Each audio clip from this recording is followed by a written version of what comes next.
नमस्कार, आप देख रहे हैं हरियाणा अपडेट और मैं हूं आपके साथ तान्या मेहता। इस वक्त हमारे साथ जो है व्यापार मंडल के अध्यक्ष मौजूद है बजरंग गर्ग जी।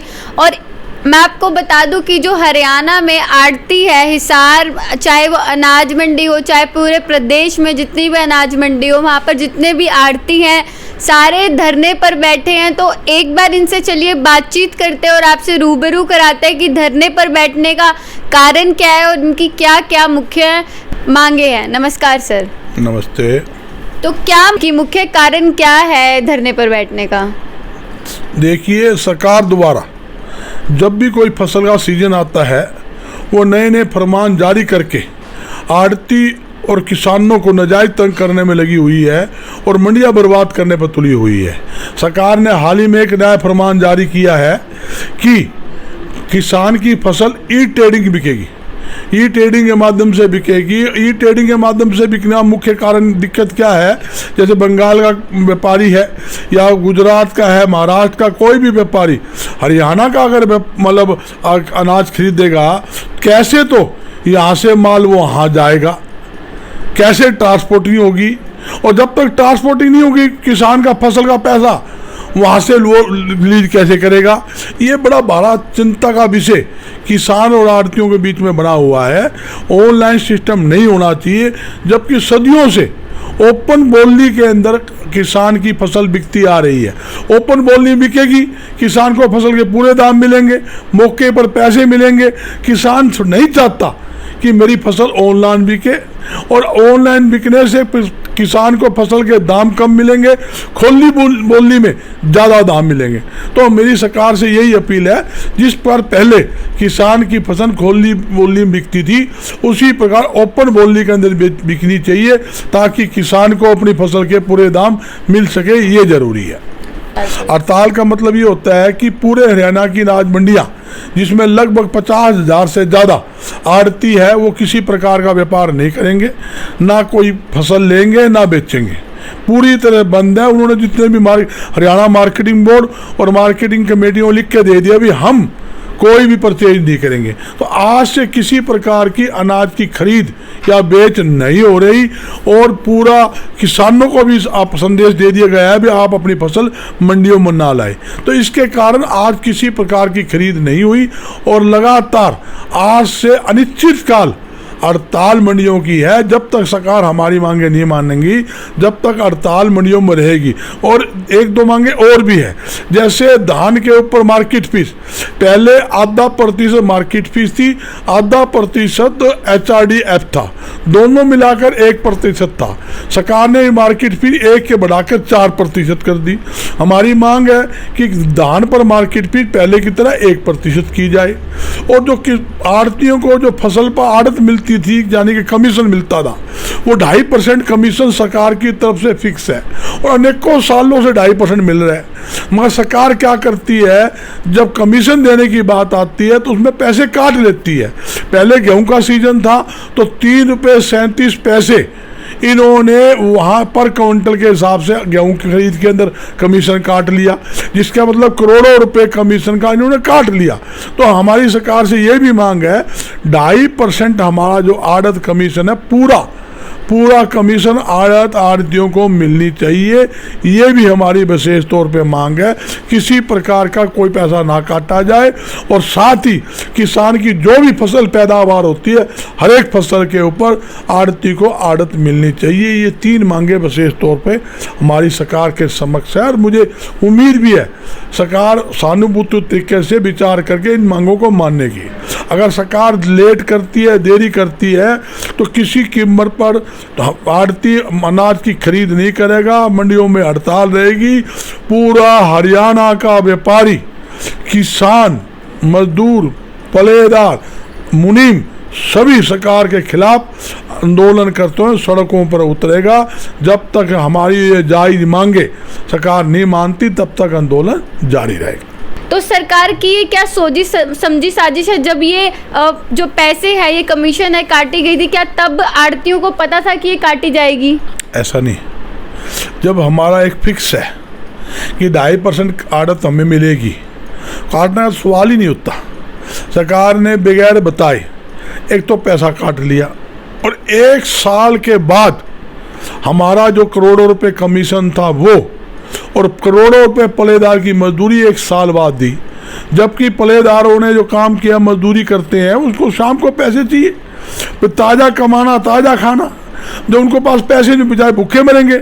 आड़तियों ने पलेदार को पैसे दिए, 1 साल के बाद बिना ब्याज वो सरकार ने भुगतान जब किया, जब आड़तियों ने शोर मचाया, पलवदारों ने आंदोलन किया, कई बार आंदोलन किया, जब जाकर 1 साल के बाद पैसे दिए। मेरी सरकार से ये भी अपील है, पूरा कमीशन, जैसे किसान की फसल आप खरीदते हो, फसल खरीदने के साथ साथ जैसे भी आप भुगतान करें, उसके साथ पलेदारों की मजदूरी, आड़तियों को आड़त का भुगतान भी पूरा सरकार को तुरंत प्रभाव से करना चाहिए, ताकि किसी प्रकार का वाद विवाद ना रहे। जब आपने फसल खरीदी, उसका पैसे दे दिया, आड़त क्यों रोक रहे हो? पलेदार की मजदूरी क्यों रोक रहे हो? तो आपने बोरी के हिसाब से माल खरीदा और उसके हिसाब से भुगतान किया, उसी हिसाब से हमारा कमीशन दे दो, उसी हिसाब से पलेदार की मजदूरी दे दो। ये तो हमारी सरकार के मांग है, जायज मांगे हैं, कोई नई मांग तो है ही नहीं। जो सरकार में पहले शुरू से लागू होता हुआ है वही तो हम कह रहे हैं, वो वही लागू रखे। जो हमने कोई कमीशन बढ़ाने की बात कही नहीं, हमने कोई मजदूरी बढ़ाने की बात कही नहीं, हमने यूँ नहीं कहा कि हमारी मार्केट फीस हटा दो। जो ऑलरेडी लागू था वही तो मांग कर रहे हैं। फिर भी सरकार जो है नाजायज तंग करके नए नए फरमान जारी करके मंडियों को और किसानों को बर्बाद करने पर तुली हुई है। ऑनलाइन खरीद किसी कीमत पर हम मानेंगे नहीं, ऑनलाइन परचेज नहीं करेंगे, खुली बोली से माल परचेज होगा, किसान को फसल के अपने पूरे दाम मिलेंगे, आड़तियों को आड़त मिलेगी, जब जाके मंडियों के अंदर व्यापार चालू होगा। नहीं तो मंडी में निश्चित काल हड़ताल है। सरकार अपनी तानाशाही रवैये पाई, मंडिया चारों तरफ गेट बंद करके, मंडियों की दुकान का ताला मार के चाबी हम तो मुख्यमंत्री घर पहुंचा देंगे, ये हमारा खुला ऐलान। तो आड़ती और किसान दोनों जो है वो ऑफलाइन लेन देन करके खुश हैं, तो सरकार ने ऑनलाइन का नियम क्यों लागू कर दिया एकदम से? क्या इससे सरकार को कोई फायदा होने वाला है? हाँ, अच्छा सवाल किया आपने। सरकार चाहती है अनाज का व्यापार बड़े बड़े कंपनियों को मिले, बड़ी बड़ी कंपनियों को व्यापार मिलेगा तो अनाज के आड़ती बर्बाद हो जाएंगे, सरकारी मंडियां बंद हो जाएगी। सरकार एक पॉलिसी लेकर आई है कि प्राइवेट कोई भी व्यक्ति अपनी मंडी बना सकता है। जब सरकारी मंडियां बन रही है, बड़ी बड़ी कंपनियां प्राइवेट मंडियां लाइसेंस लेकर बना लेगी तो सरकारी मंडियां बंद हो जाएगी। जब सरकारी मंडियां बंद होगी तो आड़ती बर्बाद हो जाएगा। तो प्राइवेट मंडियां जो बड़ी बड़ी कंपनियां खोल लेगी, किसान मजबूरी के अंदर अपना फसल वो प्राइवेट मंडियों में लेके जाएगा, और वो जो बड़ी बड़ी कंपनियां जो है किसान की फसल औने पौने दामों में मंडियों में खरीदेगा, पैदावार होती खेतों में खरीदेगा, और जो आटा आज खुला 25 रुपए मतलब किलो मिलता है, यही आटा आपको 60 रुपए किलो मैं बेचता दिखाऊंगा। ये लोग बड़ी बड़ी कंपनी वाले घोटाला करके करोड़ों अरबों रुपए कमाएंगे। जिस प्रकार आप जितना खाद्य वस्तु हैं, सब्जी का व्यापार है, जनरल गुड्स का, कोई ऐसा व्यापार, हर व्यापार के ऊपर बड़ी बड़ी कंपनियों का कब्जा हो चुका है।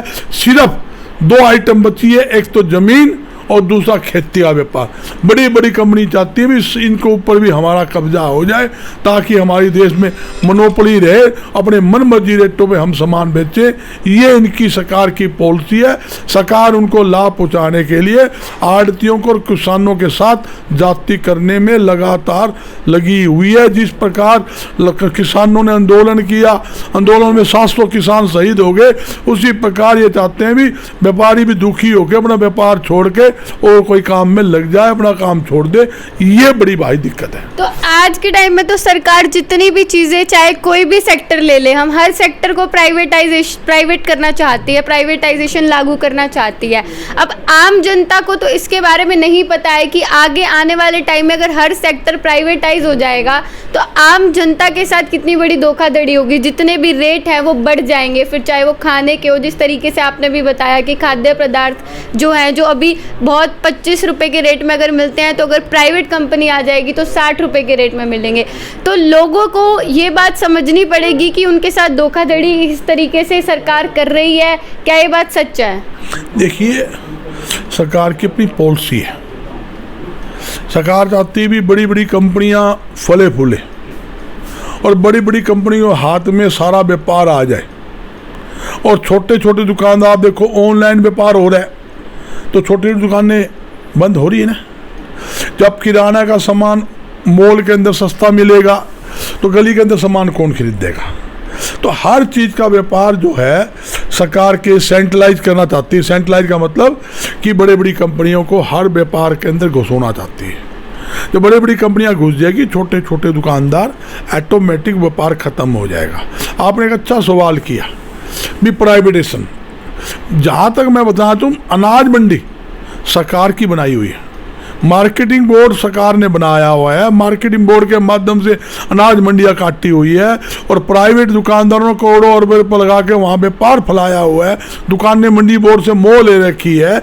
ऐसे में अगर प्राइवेट मंडियाँ बनेगी, ऐसे में बड़ी बड़ी कंपनियाँ उस अनाज को खरीदेगी तो छोटे छोटे दुकानदार तो बर्बाद ऑटोमेटिक हो जाएंगे। तो सरकार को सोचना चाहिए, एक छोटा सा व्यापार अनाज का व्यापार 50,000 से ज़्यादा व्यापारी का परिवार इससे जुड़ा हुआ है, लाखों मजदूर इसके व्यापार के कारण पालन पोषण कर रहे हैं, पलेदार पालन पोषण कर रहे हैं, लाखों अकाउंटेंट सीए मुनीम वहाँ इससे जुड़े हुए हैं, और लाखों किसान का व्यापारी के साथ चोली दामन का साथ है, और पहले भी था, आज में भी है, आगे भी रहेगा।